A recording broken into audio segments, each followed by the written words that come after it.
the black comedy of horrors. The small town of Hollow Grove had a peculiar tradition. Every Halloween night, one family would throw an extravagant party, drawing guests from all over town. They said the ghosts of the first settlers attended these parties, and while some laughed it off as folklore, others whispered of shadows dancing beyond the edges of the firelight. This year, the party was at the Hendersons. The Victorian mansion, abandoned for decades and recently purchased, was already rife with tales of its haunting past. Guests whispered of the last owners disappearing without a trace, but the allure of the party was too strong. By sunset, the entire town had gathered, dressed in their finest costumes. Witch hats, zombie makeup, and monstrous masks were all in abundance. Music blared from the mansion's speakers, and fairy lights twinkled between the trees. At the heart of the party was the game of Spooky Seek. One person would hide, and the rest would seek. But in Hollow Grove, the hider would leave behind a series of mysterious clues leading to their location. Marie, a plucky 16-year-old dressed as a black cat, was selected as the first hider. Her friend Jake, in a Frankenstein costume, smirked, "Don't go disappearing on us." Marie winked. "No promises." The seekers waited on the front lawn, chanting the Spooky Seek countdown. 10, 9, we hope to find 8, 7, before you're intertwined, 6, 5, with spirits of yore, 4, 3, or you'll be nevermore, 2, 1, the hunt has begun. But 2 hours passed, and there was no sign of Marie. The initial fun of the game turned into genuine concern. Jake, worried sick, announced, "Everyone, we need to find Marie." The guests split into groups, exploring the mansion's dark corners and expansive grounds. A chilling wind swept through, making the fairy lights sway. Inside, the hallway was dark, save for a lone candle flickering. As Jake and his group approached, they found a clue written in a glowing script. "In the room where shadows creep, find the secret buried deep." A blood-curdling scream echoed. Racing towards it, they found another friend, Lucy, in the attic. She pointed towards a painting of the old owners. The figures were alive, dancing, their mouths stretched in grotesque laughter. And in their midst was Marie, trapped in the frame, her eyes pleading for help. "We need to free her," Lucy cried. More clues appeared around the house, each more eerie than the last. They led the group through a series of trials, dodging swinging axes, avoiding quicksand-like carpets, and chanting spells from old dusty books. At last, they were led to the mansion's basement. In the dim light, a large crystal ball sat on an ornate table. Inside, swirling mists formed an image of Marie. Jake placed his hand on the ball, and Marie's voice echoed, "The last owners didn't vanish. They became part of the house. Hurry, before I join them." With every passing second, the house seemed to come alive. Walls bled, paintings cried, and ghostly whispers filled the air. Jake remembered an old legend. The house fed on souls every Halloween to rejuvenate itself. Rushing upstairs, Jake found the old gramophone playing a haunting tune. The legend said to play the town's ancient song in reverse to break any dark spell. He switched the record and played it backward. The ground shook, and the house groaned in agony. Lights flickered, windows shattered, and the very walls seemed to melt. But as the song reached its climax, everything returned to normal. The painting in the attic now showed the old owners, still and silent, and at the party's center stood Marie, safe and sound, with no memory of her ordeal. The guests, recovering from the shock, slowly began to laugh, breaking the tension. Jake approached Marie, chuckling. "Told you not to disappear on us." Marie smirked. "Well, next time you hide." As the sun rose, the once terrifying mansion stood silent, its horrors faded away. But the town of Hollow Grove would never forget the Halloween when fiction became frightfully real. Note: for best results, read this story with the lights off and the wind howling outside. Just be careful who you ask to play hide and seek with you on Halloween night. And remember, it's all in good fun. Or is it? The last Halloween haunt. It was a tradition in the small town of Fallow's End to host a Halloween haunted house in the old Masonic Lodge. The building was dilapidated, paint chipping off, and windows so dirty they looked frosted. Legends told of actual ghosts residing in its depths. Every year, a group of teens volunteered to set it up.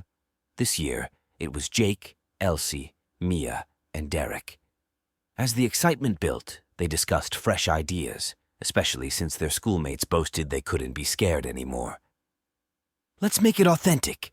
Real scares, no cheap tricks," Elsie said with a gleam in her eyes. Late one night while setting up, Derek had an idea. What if we use the Ouija board to give them a real ghostly experience? Jake looked skeptical. Isn't that dangerous? Mia, always the adventurous one, said, It's just a game. Besides, it'll give us the edge we need. The board was set, candles lit, and the four of them sat around. If there's any spirit here, show us a sign, Elsie chanted. The room grew colder. The planchette started to move, spelling out WWELCOME. They exchanged glances, eyes wide with a mix of fear and excitement. Who are you? Mia asked. Notyet. Not yet, Derek said. What does that mean? No sooner had he spoken than the candles blew out, plunging the room into darkness. They heard whispers, giggles, and soft cries. Panicking, Jake lit his flashlight. To their horror, the room was empty, the exit door ajar. It's just a prank, Mia tried to convince herself, her voice shaky. Elsie, on the verge of tears, whispered, We need to leave. But as they tried to exit, they found themselves back in the same room. No matter which door they took, it led back to the Ouija board. We need to finish the game, Derek realized. Returning to the board, Jake asked, What do you want? The planchette moved slowly. PLAY. Let's play and get this over with, Mia said, her voice trembling. Questions were asked, some answered, some ignored. The room grew colder, their breaths visible. Finally, Elsie pleaded, Let us go, please. The planchette slid to YES, then moved to BUT and stopped. But what? Derek pressed. ONESTAYS. The realization dawned on them. One of them had to remain behind to ensure the other's release. We draw straws, Mia suggested, her voice filled with dread. They found some old wires, cut them into uneven lengths, and drew. Derek had the shortest. I guess it's me then, he whispered, trying to be brave. The moment he agreed, the room changed. The old lodge was back, the ambience lightened. The three rushed out, the horrors of the night weighing heavy on their hearts. For weeks after, they visited the lodge, hoping to find Derek or at least communicate with him. But he was gone. Rumors spread about the haunted lodge being more authentic than ever. Every Halloween, teenagers dared each other to spend a night, but no one ever did. Except a year later, Elsie, Mia, and Jake decided to return, hoping to free Derek. But when they arrived, they found a note on the door. Closed for good. Thank you for the memories. Derek. Confused, they entered. The lodge looked normal, with no sign of the Ouija board or any of the previous year's decorations. They searched everywhere, but found nothing, except in the basement. Tucked away in a corner was the Ouija board, and sitting next to it, grinning, was Derek. Took you long enough, he said, his voice echoing in an unnatural way. Elsie cried, You're alive? Derek's grin widened, revealing sharp, non-human teeth. Alive? Not quite, but thanks to you, I'm not alone. He gestured behind him. Out of the shadows emerged figures looking just like Elsie, Mia, and Jake. Only their eyes, cold and dead, gave away the truth. The real Jake, Mia, and Elsie backed away slowly. What did you do? Jake screamed. Derek laughed, a sound that sent chills down their spines. I played. The doppelgangers advanced, trapping the terrified trio. Back in the town, Halloween was in full swing. Children trick-or-treating, adults at parties, everyone celebrating. But the old Masonic Lodge remained silent and dark, and the legend grew. Some say you can still hear Derek's laughter if you pass by on Halloween night. Note, when planning your next Halloween prank, always remember, board games are for family fun nights, not haunted houses. Stick to Monopoly. The worst that can happen is someone flipping the board in rage. Hocus Pocus High School Heist. In the quiet suburb of Mansonville, Massachusetts, every Halloween night was an event to remember, thanks to Mansonville High. However, not because of its festive decorations or epic school dances. Mansonville High was known for its peculiar tradition, the Midnight Masquerade. Lucas, a witty 15-year-old with an affinity for theatrics, had heard the tales. Legend spoke of a haunted theater within the school, which, on Halloween night, beckoned brave souls for a performance unlike any other. To participate was to risk it all for the grand prize, the enigmatic Mask of Midnight. Joined by pals Jordan and Riley, the trio decided that this year they would claim the mask. Armed with flashlights, salt, they'd watched their fair share of supernatural shows, and Lucas's undeniable charisma they set forth. The theater's entrance was draped in blood-red curtains, beyond which lay an opulent auditorium. Gold-trimmed seats, intricate wall designs, and center stage, an old-fashioned dressing table adorned with an array of masks. A soft voice echoed, "Welcome, brave souls. Don the mask that represents you best, and perform a scene that reveals your true self." Lucas, never one to back down, strutted to the table, selecting a jester mask. Jordan, the thinker of the group, chose a wise old owl. Riley, ever the mysterious one, opted for a mask that was half black, half white. As they put on their masks, the stage transformed. Lucas found himself in a comedic play, pulling pranks and causing chuckles. Jordan was immersed in a philosophical monologue, pondering life's mysteries. Riley's setting was an interrogation, questioning her own duality. The acts culminated with a standing ovation, but not from their peers. Ghostly figures dressed in old-timey attire cheered and clapped. The soft voice returned, "Excellent. But to claim the Mask of Midnight, one last task remains. You must unmask someone in this room." Confused, Lucas challenged, "There's no one here but us." From the shadows emerged figures, their parents, teachers, the school janitor, all wearing masks.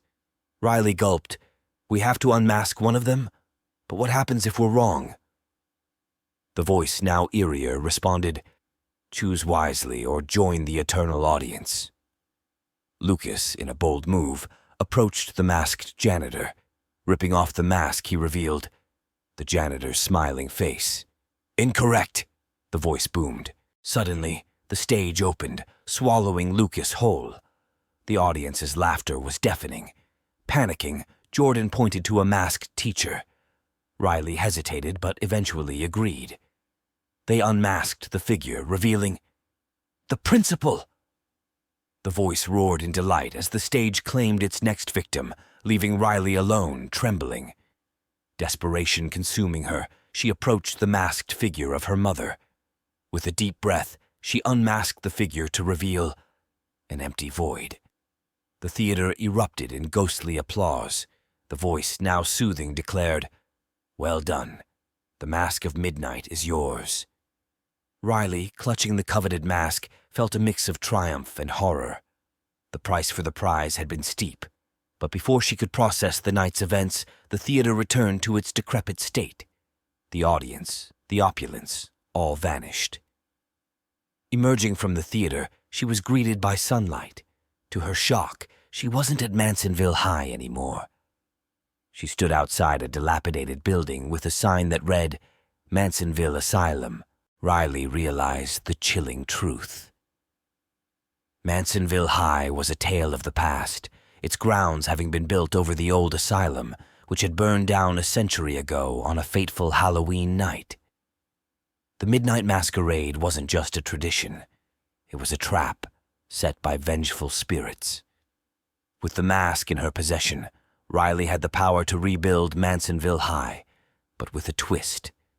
Every Halloween, she'd host the Midnight Masquerade, inviting new souls, seeking performers, continuing the cycle of the haunted heist. And so, Mansonville's legend lived on. A school that appeared once a year on Halloween night for a performance to die for. Note: considering joining a school play this Halloween, maybe opt for a light-hearted comedy. And always remember, if the audience looks a bit transparent, it's probably best to exit stage left. Break a leg, but not a spirit. A hauntingly hilarious Halloween. In the small town of Dreadsville, Halloween wasn't just a night of fun. It was an institution. Kids would start preparing months in advance, plotting the scariest costumes, the most diabolical pranks, and of course the best candy routes. But the true pinnacle of Halloween in Dreadsville was the haunted house at the end of Maple Street. A 3-story Victorian monster, its windows were dark, its garden overgrown. It was rumored to be the abode of the town's original settlers, the Dread family, who vanished mysteriously one fateful Halloween night. The high school's senior class took on the task of turning the house into a haunted attraction every year. But this year was different, because this year it was decided that the theme would be the real ghosts of Dreadsville. Maggie, a 16-year-old with a penchant for drama and horror, was in charge. She, with her group of friends, was determined to make this year's haunted house the scariest yet. "Guys, we've got to up our game this year," Maggie exclaimed during one of their meetings, her wild curls bouncing with excitement.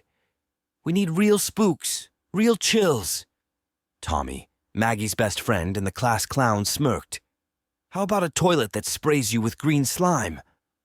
Everyone laughed, but amidst the chuckles, Elsie, known for her morbid curiosity, said, "I found something. In the attic. It's supposed to summon spirits. We could give it a shot." The group exchanged uneasy glances. Messing with real spirits? That was new territory.